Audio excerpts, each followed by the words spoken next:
بسم اللہ الرحمن الرحیم 10 آدمیوں کی ایک جماعت نے حضرت مولا علی رضی اللہ تعالی عنہ سے سوال کیا کہ علم اور دولت دونوں میں سے کس کو برتری حاصل ہے؟ مہربانی فرما کر سب افراد کو الگ الگ جواب عطا فرمایا جائے۔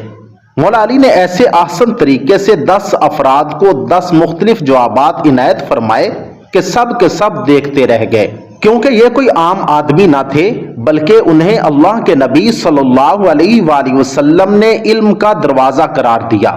ناظرین کرام، مولا علی نے یہ 10 جواب ارشاد فرمائے۔ نمبر 1، دولت فرعونوں کا ورثہ ہے اور علم انبیاء کا عطیہ ہے۔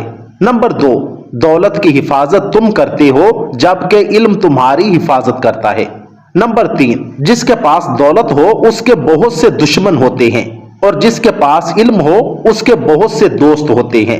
نمبر 4، دولت بانٹی جائے تو کم ہو جاتی ہے، علم بانٹا جائے تو بڑھتا ہے۔ نمبر 5، دولت مند کنجوسی کی طرف مائل رہتا ہے اور علم فیاضی کی طرف۔ نمبر 6، دولت چرائی جا سکتی ہے جبکہ علم چرایا نہیں جا سکتا۔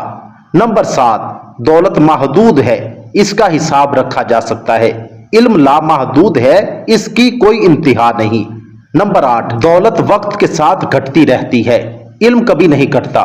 نمبر 9، دولت سے اکثر دل و دماغ پر سیاہی چھا جاتی ہے، علم سے دل و دماغ روشن ہو جاتے ہیں۔